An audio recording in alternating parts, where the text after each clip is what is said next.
ਭੂਰਿਆਂ ਵਾਲੇ ਰਾਜੇ ਕੀਤੇ ਭਾਗ 46। ਜਈਆ ਖਾਂ ਦਾ ਆਪਣੇ ਪੈਰ ਕੁਹਾੜਾ ਮਾਰਨਾ ਅਤੇ ਖਾਲਸੇ ਨੇ ਲਾਹੌਰ ਲੁੱਟਿਆ। ਵਾਹਿਗੁਰੂ ਜੀ ਕਾ ਖਾਲਸਾ, ਵਾਹਿਗੁਰੂ ਜੀ ਕੀ ਫਤਿਹ।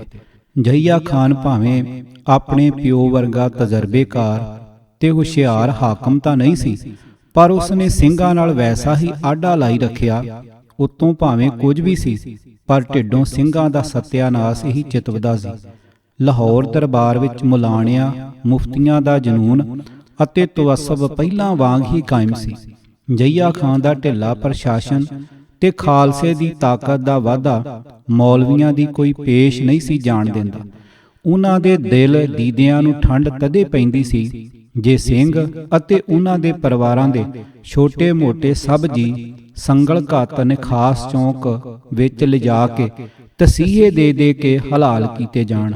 ਸਰੀਰ ਲੁੱਛਣ, ਅੰਗ ਅੰਗ ਤੜਫੇ ਤੇ ਖੂਨ ਦੇ ਰੋੜ ਵਗਣ। ਇੰਜ ਇਸਲਾਮ ਦੀ ਸੇਵਾ ਹੋਵੇ ਤੇ ਮੁਲਾਣਿਆਂ ਦੇ ਬਿਸਤਰੇ ਬਹਿਸ਼ਤਾਂ ਵਿੱਚ ਪੱਕੀ ਤਰ੍ਹਾਂ ਵਿਛ ਜਾਣ ਅਤੇ ਸੇਵਾ ਨੂੰ 72 ਹੂਰਾਂ ਦੇ ਨਾਲ ਅਣਦਾੜੀਏ ਲਾਉਂਦੇ ਹੋਣ। ਬਾਨੀਏ ਇਸਲਾਮ ਤੋਂ 150 ਸਾਲ ਪਿੱਛੋਂ ਤੱਕ ਹਾਲਾਤ ਕੁਝ ਠੀਕ ਰਹੇ ਤੇ ਫਿਰ ਇਸਲਾਮ ਚੜ੍ਹ ਗਿਆ ਟੇਢੇ ਮੁਲਾਣੇਵਾਦ ਦੇ ਹੱਥ। 1250 ਸਾਲ ਮੁਸਲਮਾਨ ਬਾਦਸ਼ਾਹ ਦੀ ਗਰਦਨ ਤੇ ਮੁਲਾਣਾ ਸਵਾਰ ਹੋ ਗਿਆ। ਬਸ ਫਿਰ ਰੱਬ ਦਵੇ ਤੇ ਬੰਦਾ ਲਵੇ। ਮੂਰਖ ਬਾਦਸ਼ਾਹਾਂ ਨੂੰ ਰੱਬ ਦਾ ਪਰਛਾਵਾਂ ਦੱਸ ਕੇ ਇਸਲਾਮ ਦੇ ਵਾਅਦੇ ਨੂੰ ਉਸ ਦਾ ਸਭ ਤੋਂ ਵੱਡਾ ਦੀਨੀ ਫਰਜ਼ ਦੱਸ ਕੇ ਤਰ੍ਹਾਂ ਤਰ੍ਹਾਂ ਦੀਆਂ ਤੁਖਣਾ ਦੇ ਗੈਰ ਮੁਸਲਮਾਨਾਂ ਦਾ ਜੀਵਨ ਨਰਕ ਬਣਾ ਛੱਡਿਆ। ਤੁਸ਼ ਬਹਾਨਿਆਂ ਨਾਲ ਗ੍ਰਿਫਤਾਰੀ, ਫਿਰ ਫਤਵਾ, ਇਸਲਾਮ ਜਾਂ ਮੌਤ ਦਾ ਦਸਤੂਰ ਪ੍ਰਚਲਿਤ ਰਿਹਾ। ਕਮਜ਼ੋਰ ਮਨਾਂ ਵਾਲੇ ਧਰਮ ਤਿਆਗ ਗਏ। ਧਰਮ ਡੋਬੂ ਜ਼ੁਲਮੀ ਕਾਗ ਦਾ ਸੈਲਾਬ ਆ ਗਿਆ। ਇੱਜ਼ਤ ਆਬਰੂ, ਅਣਖ ਤੇ ਮਾਣ ਮਰਜ਼ਾਦਾ ਤੇ ਬਾਹੂਬਲ ਸਭ ਰੁੜ ਪੁੜ ਗਿਆ। ਅਖੌਤੀ ਧਰਮ ਦੇ ਠੇਕੇਦਾਰ ਚੂਹਿਆਂ ਵਾਂਗ ਖੋਡਾਂ ਵਿੱਚ ਘੁਸ ਗਏ। ਜਿਨ੍ਹਾਂ ਦੀਆਂ ਕਮਾਈਆਂ ਖਾ ਖਾ ਦਿਆਂ ਵਧਾਈਆਂ ਸਨ ਤੇ ਮੌਜਾਂ ਕਰਿਆ ਕਰਦੇ ਸਨ, ਭੀੜ ਪਈ ਤੇ ਉਹਨਾਂ ਨੂੰ ਦਗਾ ਦੇ ਗਏ। ਪਿੱਠ ਵਿਖਾ ਪਹਾੜਾਂ ਦੀਆਂ ਕੰਦਰਾਂ ਵਿੱਚ ਜਾ ਸਿਰ ਲੁਕੋਏ। ਹਿੰਦੁਸਤਾਨ ਉੱਤੇ ਮੁਹੰਮਦ ਬਿਨ ਕਾਸਿਮ ਦੇ ਹਮਲੇ ਤੋਂ ਲੈ ਕੇ 1000 ਸਾਲ ਤੱਕ ਮੁਲਾਣਾਵਾਦ ਨੇ ਕੀ ਜ਼ੁਲਮ ਢਾਏ, ਇੱਕ ਬੜੀ ਲੰਮੀ ਖੂਨੀ ਦਾਸਤਾਨ ਹੈ। ਨੋਟ: ਹਿੰਦੁਸਤਾਨ ਵਿੱਚ ਇਸਲਾਮ ਦੇ ਆਉਣ ਤੋਂ ਪਹਿਲਾਂ ਬ੍ਰਾਹਮਣਵਾਦ ਨੇ ਸ਼ੂਦਰਾਂ ਲਈ ਇਸ ਧਰਤੀ ਨੂੰ ਪ੍ਰਤੱਖ ਤੌਰ ਤੇ ਨਰਕ ਬਣਾ ਰੱਖਿਆ ਸੀ।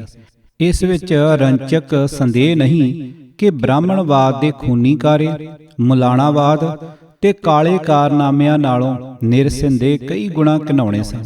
ਇਹੋ ਕੁਝ ਯੂਰਪ ਵਿੱਚ ਈਸਾਈ ਪਾਦਰੀਆਂ ਨੇ ਹਜ਼ਾਰਾਂ ਸਾਲਾਂ ਤੱਕ ਆਰੰਭੀ ਰੱਖਿਆ। ਯੂਰਪ, ਮੱਧ ਪੂਰਬ ਤੇ ਪੂਰਬ ਹਿੰਦੁਸਤਾਨ ਵਿੱਚ ਇਹ ਭਿਆਨਕ ਚੱਕੀਆਂ ਮਨੁੱਖਤਾ ਨੂੰ ਲਗਾਤਾਰ ਬੇਰਹਿਮੀ ਨਾਲ ਪੀਸਦੀਆਂ ਰਹੀਆਂ। ਜੇ ਕਿਸੇ ਰੱਬ ਦੇ ਪਿਆਰੇ ਕਿਤੇ ਮਾਰਟਿਨ ਲੂਥਰ ਬਣ ਕੇ ਜਾਂ ਮਨਸੂਰ ਹਿਲਾਜ, ਮੌਲਾਨਾ ਰੂਮ, ਸ਼ਮਸ ਤਰਵੇਜ਼, ਸਲੀਮ ਚਿਸ਼ਤੀ ਤੇ ਸਰਮਦ ਦੇ ਰੂਪ ਵਿੱਚ ਆਵਾਜ਼ ਬੁਲੰਦ ਕੀਤੀ ਤਾਂ ਇਤਿਹਾਸ ਗਵਾਹ ਹੈ ਕਿ ਇਹਨਾਂ ਪਿਸਣ ਵਾਲਿਆਂ ਦੀ ਖਾਤਰ ਮੌਤ ਨਾਲ ਮੱਥਾ ਲਾਇਆ, ਉਹਨਾਂ ਹੀ ਉਸ ਆਵਾਜ਼ ਵੱਲ ਧਿਆਨ ਨਹੀਂ ਦਿੱਤਾ। ਓਡੀ ਹੀ ਹੈਰਾਨੀ ਦੀ ਗੱਲ ਇਹ ਹੈ ਕਿ ਚੱਕੀਆਂ ਅੱਜ ਵੀ ਆਪਣੇ ਵਿਸ਼ੇਸ਼ ਰੂਪ ਵਿੱਚ ਚੱਲ ਰਹੀਆਂ ਹਨ। ਪਿਸਾਈ ਵੈਸੇ ਹੀ ਬਰੀਕ ਹੋ ਰਹੀ ਹੈ। ਪਤਾ ਨਹੀਂ ਇਹ ਸਿਲਸਿਲਾ ਕਿੱਥੋਂ ਤੱਕ ਚੱਲਦਾ। ਜੇ ਇੱਕ ਸ਼ੇਰ ਮਰਦ ਸਿੰਘ ਗਰਜਣਾ ਨਾਲ ਇਸ ਨੂੰ ਵੰਗਾਰਦਾ ਤੇ ਠੱਲ ਨਾ ਪਾਉਂਦਾ। ਅਣਖੀਣ, ਸਾਹਸੀਣ ਤੇ ਬਲਹੀਣ ਹੋ ਕੇ ਅਦਮੋਈ ਹੋਈ ਪਈ ਕੌਮ ਨੇ ਕੇਸਗੜ੍ਹ ਦੀ ਪਹਾੜੀ ਤੋਂ ਇੱਕ ਸਿੰਘ ਨਾਦ ਸੁਣਿਆ, ਜਿਸ ਨੇ ਮੁਰਦਾ ਦਿਲਾਂ ਵਿੱਚ ਅਜਿਹੀ ਨਵੀਂ ਰੂਹ ਫੂਕ ਦਿੱਤੀ ਕਿ ਸਾਹਸ, ਅਣਖ, ਨਿਰਭੈਤਾ, ਹੱਠ, ਸੇਵਾ, ਦੇਸ਼ ਧਰਮ ਲਈ ਕੁਰਬਾਨੀ ਤੇ ਮਜ਼ਲੂਮਾਂ ਦੀ ਰੱਖਿਆ ਲਈ ਜੂਝ ਮਰਨ ਦਾ ਜਜ਼ਬਾ ਸੀਨਿਆਂ ਵਿੱਚ ਠਾਠਾਂ ਮਾਰਨ ਲੱਗਾ। ਇਤਿਹਾਸ ਦਾ ਰੁਖ ਬਦਲ ਦੇਣ ਲਈ ਡੌਲੇ ਫਰਕਣ ਲੱਗੇ। ਚਿਹਰਿਆਂ ਤੇ ਲਾਲੀਆਂ ਚੜ੍ਹ ਗਈਆਂ। ਚਿੜੀਆਂ ਤੇ ਮਮੂਲਿਆਂ ਨੇ ਬਾਜਾਂ ਦੀਆਂ ਜੀਭਾਂ ਖਿੱਚ ਲਈਆਂ। ਇਹ ਸੀ ਦਸ਼ਮੇਸ਼ ਦੇ ਬਾਟਿਓਂ ਛਕੇ ਪੰਜਾਂ ਚੂਲਿਆਂ ਦਾ ਅਸਰ। ਛਕਣ ਵਾਲਿਆਂ ਦੀ ਰੂਹ ਤੇ ਕਾਇਆ ਕਲਪ ਹੋ ਗਈ। ਉੱਠੇ ਫੜ ਕੇ ਸ਼ਸਤਰ ਅਤੇ ਇਕੱਲਾ ਸਵਾ ਲੱਖ ਨਾਲ ਲੜਨ ਮਰਨ ਲਈ ਡਟਣ ਲੱਗ ਪਿਆ। ਲਕੀਰ ਖਿੱਚੀ ਗਈ। ਇਸ ਪਾਸੇ ਮੁਗਲ ਹਕੂਮਤ ਦਾ ਅਥਾਹ ਬਲ ਤਰਾਣ ਅਤੇ ਨਸ਼ਾ, ਬਾਹਰਲੇ ਧਾੜਵੀਆਂ ਦੀ ਤਾਕਤ ਅਤੇ ਹੱਲਾਸ਼ੇਰੀ ਦੂਸਰੇ ਪਾਸੇ ਕਲਗੀਧਰ ਦਾ ਸਿਰਜਿਆ ਖਾਲਸਾ। ਅਜੀਬ ਟੱਕਰ। ਸੂਰਮਿਆਂ ਸਮੇਂ ਦੀ ਧਾਰਾ ਮੋੜ ਦਿੱਤੀ। ਸਾਈਂ ਬੁੱਲੇ ਸ਼ਾਹ ਨੇ ਖਾਲਸੇ ਨੂੰ ਤੇਗਾਂ ਝੱਲਦਿਆਂ ਤੇ ਮਾਰਦਿਆਂ ਵੇਖਿਆ। ਹਰ ਕਤਲਾਮ ਤੋਂ ਬਾਅਦ ਖਾਲਸਾ ਦੂਣਾ ਚੌਣਾ ਹੋ ਕੇ ਜ਼ਿਆਦਾ ਰੋਹ ਨਾਲ ਉੱਠਿਆ। ਭਾਵੇਂ ਮੁਗਲ ਹਕੂਮਤ ਦਾ ਜ਼ੁਲਮ ਜਬਰ ਸਭ ਹੱਦ ਬੰਨੇ ਟੱਪ ਗਿਆ ਸੀ, ਪਰ ਸਿੰਘਾਂ ਦੇ ਹੱਠ ਤੇ ਸਬਰ ਨੂੰ ਨਾ ਤੋੜ ਸਕਿਆ। ਜਿਨ੍ਹਾਂ ਦੇ ਪੁਰਖਿਆਂ ਨੇ ਤੇਗਾਂ ਕਦੇ ਮਿਆਨੇ ਨਾ ਕੀਤੀਆਂ, ਨਾ ਰੱਜ ਖਾਧਾ, ਨਾ ਚੱਜ ਦਾ ਹੰਢਾਇਆ, ਕਿਤੇ ਮੰਜਿਆਂ ਤੇ ਸੌਂ ਕੇ ਨਾ ਵੇਖਿਆ, ਭੂਰਿਆਂ ਵਿੱਚ ਹੀ ਵਿਚਰਦੇ ਸਿਰਾਂ ਨਾਲ ਨਿਭਾ ਗਏ, ਉਹਨਾਂ ਦੀਆਂ ਤੇਗਾਂ ਸੰਭਾਲਣ ਵਾਲੇ ਪਛਾਂ ਕਿਵੇਂ ਰਹਿੰਦੇ। ਅੱਜ ਖਾਲਸੇ ਨੇ ਆਪਣੇ ਆਪ ਨੂੰ ਜਥੇਬੰਦਕ ਢੰਗ ਨਾਲ ਸਨਮੁਖ ਡਟ ਕੇ ਮੁਗਲਾਂ ਨੂੰ ਦਮੋਂ ਕੱਢਣ ਦੀ ਸੋਚੀ। ਪਿੱਛੇ ਵਰਣਨ ਕੀਤੇ 30 ਜਥੇ ਸਾਰੇ ਦੇਸ਼ ਵਿੱਚ ਖਿੱਲਰ ਕੇ ਲੁੱਟਮਾਰ ਕਰਨ ਲੱਗੇ।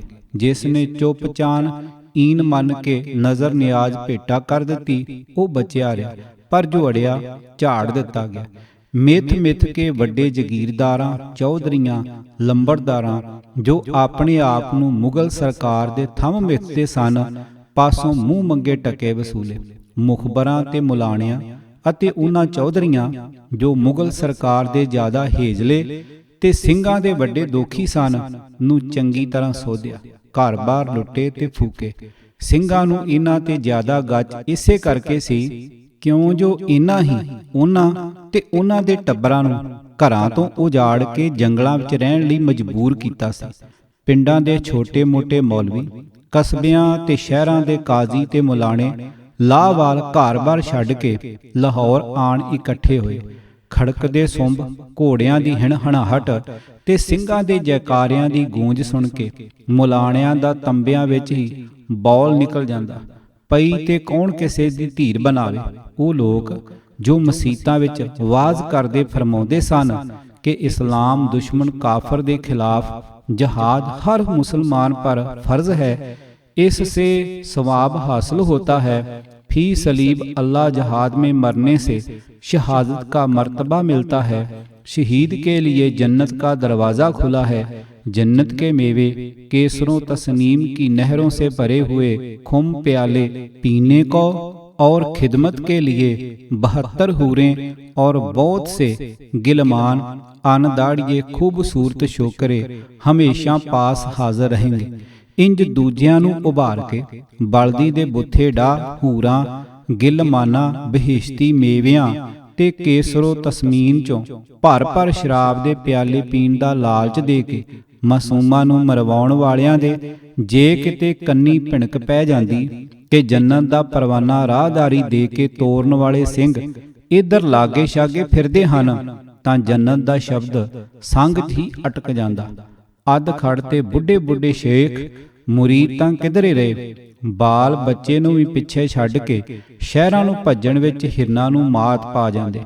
जे किते बद्धे हुंदे तां संगल भी तड़वा जांदे। हूरां गिलमाना मेवियां ते कौसर दी शराब दा चेता भी ना आउंदा। ਸਿੰਘਾਂ ਨੇ ਹਰ ਛੋਟੀ ਮੋਟੀ ਵਧੀਕੀ ਦਾ ਪੂਰਾ ਹਿਸਾਬ ਲਿਆ। ਅੱਜ ਆਹ ਪਿੰਡ ਸਾਫ਼ ਕੀਤਾ ਗਿਆ, ਕੱਲ ਫਲਾਣਾ ਪਿੰਡ ਮਾਂਜਿਆ ਗਿਆ, ਪੈ ਗਏ ਦੇਣੇ ਹਿਸਾਬ। ਸੁੱਤੇ ਪਏ ਵੀ ਬੜਾਉਣ ਕਿ ਸਿੰਘ ਆ ਗਏ, ਸਿੰਘ ਆ ਪਏ ਬਚਾਓ। ਸਾਰੇ ਪੰਜਾਬ ਵਿੱਚ ਹਰ ਤਰ੍ਹਾਂ ਦਾ ਵਣਜ ਵਪਾਰ ਤੇ ਹੋਰ ਕਾਰ ਵਿਹਾਰ ਬੰਦ ਹੋ ਗਿਆ। ਪਿੰਡਾਂ ਤੋਂ ਹੱਟ ਸਿੰਘ ਕਸਬਿਆਂ ਸ਼ਹਿਰਾਂ ਦੀ ਖਬਰਸਾਰ ਲੈਣ ਲੱਗ ਪਏ। ਸਿੰਘਾਂ ਲਾਹੌਰ ਲੁੱਟਿਆ। ਸਿੰਘਾਂ ਦੇ ਹੱਲੇ ਹੁਣ ਇੰਨੇ ਦਲੇਰਾਨਾ ਹੋ ਗਏ ਸਨ ਕਿ ਇੱਕ ਦਿਨ ਲਾਹੌਰ ਉੱਤੇ ਵੀ ਜਾ ਪੰਜਾ ਮਾਰਿਆ। ਇਹ ਗੱਲ ਆਰੰਭ 1746 ਦੀ ਹੈ। ਠੰਡ ਆਪਣੇ ਜੋਬਨ ਤੇ ਸੀ। ਸਿੰਘਾਂ ਦਾ ਇੱਕ ਤਕੜਾ ਜਥਾ ਗੋਇੰਦਵਾਲ ਦਾ ਪੱਤਣ ਲੰਘ ਕੇ ਮਾਝੇ ਵਿੱਚ ਦੀ ਵਿਚਰਦਾ ਹੋਇਆ ਪਿੰਡ ਸ਼ਾਂਗੇ ਮਾਂਗੇ ਦੇ ਉੱਤਰ ਵੱਲ ਦੀ ਹੋ ਕੇ ਲਾਹੌਰ ਲਾਗੇ 2 ਕੂਹਾਂ ਦੀ ਵਿੱਥ ਤੇ ਜਾ ਨਿਕਲਿਆ। ਜਨਵਰੀ 1746 ਈਸਵੀ ਦੀ ਇੱਕ ਸ਼ਾਮ ਨੂੰ ਇਸ ਜਥੇ ਵਿੱਚੋਂ ਇੱਕ ਛੋਟਾ ਜਥਾ ਭੇਸ ਬਦਲ ਕੇ ਮੋਚੀ ਦਰਵਾਜ਼ਿਓਂ ਲਾਹੌਰ ਦੇ ਸਰਾਫਾ ਬਾਜ਼ਾਰ ਜਾ ਵੜਿਆ। ਬਾਜ਼ਾਰ ਦੇ ਦੋਵੇਂ ਸਿਰੇ ਰੋਕ ਲਏ। ਠੰਡ ਦਾ ਮੌਸਮ, ਦੁਕਾਨਦਾਰ ਦੀਵੇ ਜਗਾਈ ਦੁਕਾਨਾਂ ਵਿੱਚ ਦਬਕੇ ਬੈਠੇ ਸਨ। ਕੋਈ ਟਾਵਾਂ ਦੁਕਾਨ ਬੰਦ ਕਰਨ ਦੇ ਆਰ ਵਿੱਚ ਸੀ। ਕਿਸੇ ਨਹੀਂ ਪਛਾਤਾ ਕਿ ਇਹ ਘੋੜ ਸਵਾਰ ਕੌਣ ਹਨ। ਲੋਕਾਂ ਦੇ ਖਿਆਲ ਵਿੱਚ ਇਹ ਮੁਗਲ ਫੌਜ ਦਾ ਹੀ ਕੋਈ ਦਸਤਾ ਹੈ ਤੇ ਸ਼ਹਿਰ ਦੀ ਰਖਵਾਲੀ ਵਜੋਂ ਚੱਕਰ ਲਗਾ ਰਿਹਾ ਹੈ। ਸਿੰਘਾਂ ਨੇ ਥੋੜੇ ਜਿਹੇ ਸਮੇਂ ਵਿੱਚ ਹੀ ਬਾਜ਼ਾਰ ਨੂੰ ਚੰਗੀ ਤਰ੍ਹਾਂ ਛਾਣਾ ਮਾਰ ਕੇ ਲੱਖਾਂ ਦਾ ਮਾਲ ਬੰਨ ਲਿਆ। ਸ਼ਹਿਰ ਦਿਆਂ ਰਖਵਾਲਿਆਂ ਨੂੰ ਖਬਰ ਕਿਵੇਂ ਹੁੰਦੀ? ਦੋਵੇਂ ਸਿਰੇ ਤਾਂ ਰੋਕੇ ਹੋਏ ਸਨ।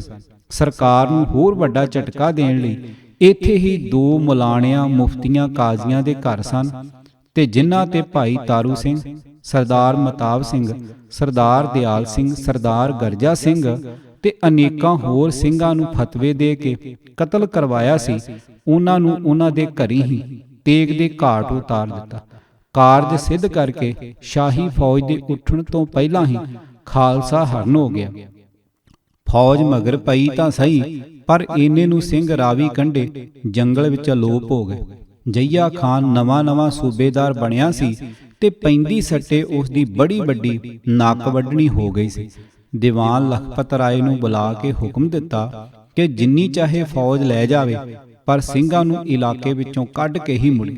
ਲਖਪਤ ਰਾਏ ਮਗਰ ਪਿਆ ਤਾਂ ਸੀ ਤੇ ਝੱਲੋ ਝੱਲ ਕਾਫੀ ਦੂਰ ਤੱਕ ਮਗਰ ਗਿਆ, ਪਰ ਕੁਝ ਨਾ ਸਰਿਆ। ਸਿੰਘ ਰਾਵੀ ਦਾ ਕੰਢਾ ਛੱਡ ਕੇ ਐਮਨਾਬਾਦ ਚਲੇ ਗਏ। ਲਖਪਤ ਲਾਹੌਰ ਨੂੰ ਵਾਪਸ ਮੁੜ ਗਿਆ। ਭੂਰਿਆਂ ਵਾਲੇ ਰਾਜੇ ਕੀਤੇ ਭਾਗ 46। ਲੇਖਕ ਪ੍ਰਿੰਸੀਪਲ ਸਵਰਨ ਸਿੰਘ ਚੂਸਲੇਵਾੜ। ਆਵਾਜ਼ ਭਾਈ ਗੁਰਜੰਟ ਸਿੰਘ ਰੂਪੋਵਾਲੀ। ਵਾਹਿਗੁਰੂ ਜੀ ਕਾ ਖਾਲਸਾ, ਵਾਹਿਗੁਰੂ ਜੀ ਕੀ ਫਤਿਹ।